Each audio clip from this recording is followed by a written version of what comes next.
Picture this. It's midnight, and most people are deep in REM sleep, dreaming peacefully. But somewhere in the world, an officer is responding to their third domestic disturbance call of the shift, and the sun won't rise for another few hours. Here's something most people don't know. Nearly 40% of all violent crimes happen between 10 p.m. and 4 a.m., and while you're sleeping, there's an entire force of men and women out there dealing with the darkest side of humanity, literally and figuratively. Tonight, we're pulling back the curtain on police night shifts and what really happens when the city sleeps, and why officers say the night shift changes you. This isn't Hollywood. This is the real deal, so let's go. When darkness falls, everything changes. Ask any veteran cop and they'll tell you the same thing. Night shift is a completely different job, and it's not just patrolling in the dark because the entire dynamic of policing transforms after sunset. First, let's talk numbers, because statistically, officers working night shifts face significantly higher rates of assaults and vehicle pursuits and weapons encounters. And according to law enforcement, data officers are 3 times more likely to be assaulted during overnight hours compared to daytime shifts. And why? Because the people who are active at 3 a.m. aren't usually heading home from book clubs. But it goes deeper than statistics, because night shift officers deal with what they call a different clientele, and during the day you get traffic accidents and shoplifters and noise complaints. But at night, you're handling the hardcore stuff: armed robberies and gang activity and shootings and stabbings and domestic violence that's been brewing all day and finally explodes after midnight. One officer put it this way: during the day, people call the police, but at night, we find the problems ourselves. The usual suspects of darkness. Let's break down what officers are actually responding to on a typical Friday night shift in any major city across the world. Bar closings and alcohol-fueled chaos. Between 1 a.m. and 3 a.m., when bars close, officers deal with drunk drivers and bar fights, and people making terrible decisions. And one DUI arrest can take an officer off the street for 2 to 3 hours with processing and paperwork and booking domestic violence calls. These spike dramatically at night, and after a day of tension and alcohol consumption and close-quarters homes become powder kegs. And these calls are among the most dangerous for officers because they're unpredictable and you're entering someone's private space where emotions are raw and weapons might be present. Mental health crises. People in psychological distress often spiral at night, and officers become de facto mental health responders dealing with suicidal individuals and people experiencing psychotic breaks and those off their medications. And they're not therapists, but they have to act like one while keeping everyone safe. The criminal element. Burglaries and car thefts and drug deals and gang activity all increase under cover of darkness because thieves know there are fewer witnesses and longer response times when departments are running skeleton crews. Fighting your own biology. Here's what nobody tells you about night shift.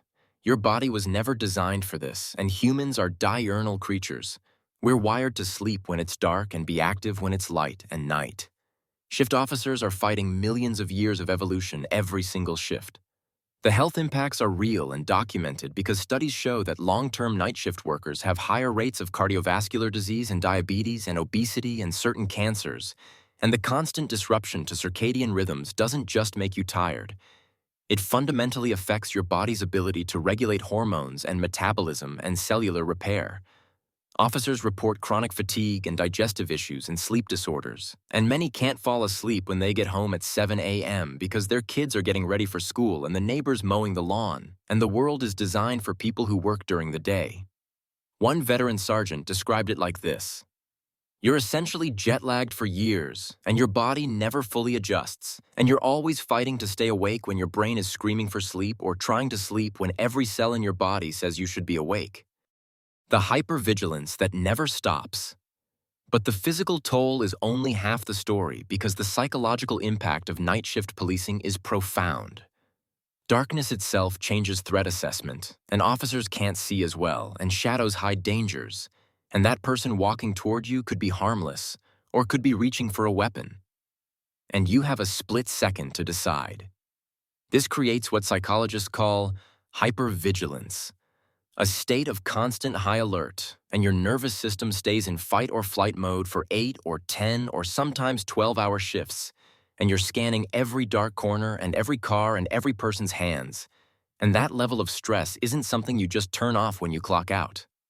Officers also see humanity at its absolute worst consistently for years, and dead bodies and child abuse, and overdoses and suicides and violence that would traumatize most people to witness once they see regularly. And many departments around the world still don't provide adequate mental health support or make officers feel safe admitting they're struggling. The divorce rate among police officers globally is estimated between 60 to 75%, and night shift assignments correlate with even higher rates because it's hard to maintain relationships when you're sleeping during the day and working all night and carrying trauma you can't fully share with loved ones. When visibility becomes your enemy. Let's talk about the tactical challenges that are unique to nighttime policing. Limited visibility. This seems obvious, but it's critical because officers are pursuing suspects through dark alleys and entering dark buildings and approaching vehicles where they can't see the occupants clearly, and flashlights help. But they also make you a target. You can see what's in front of you, but you're also broadcasting your exact position. Reduced backup. Most departments run smaller crews at night, and if an officer needs help, backup might be 10 or 15 or even 20 minutes away, instead of the 2 to 3 minutes they'd have during the day. And that means officers are making decisions alone in dangerous situations where they know help isn't coming quickly. Fatigue-related mistakes. Studies show that decision-making ability declines significantly after midnight, especially during the circadian low point around 3 to 4 a.m. And this is when officers' brains are fighting hardest against sleep, and it's also when they need to make split-second life-or-death decisions. Community disconnect. Here's something that doesn't get talked about enough. Night shift officers become disconnected from the communities they serve. They never see the neighborhood kids playing in the park, and they don't interact with the friendly elderly couple walking their dog each morning, and they don't build relationships with local business owners during normal hours, and instead they only see their community's problems, the addicts and the criminals and the violence and the trauma. This creates a skewed perception because when the only people you interact with in a neighborhood are criminals and victims, it's hard to remember that most residents are good people just trying to live their lives. And this is a challenge for police forces in cities worldwide, whether it's London or Tokyo or Sydney or Toronto. Not all darkness. Despite all the challenges, ask night shift officers why they do it, and you'll hear something unexpected. Many wouldn't trade it for anything.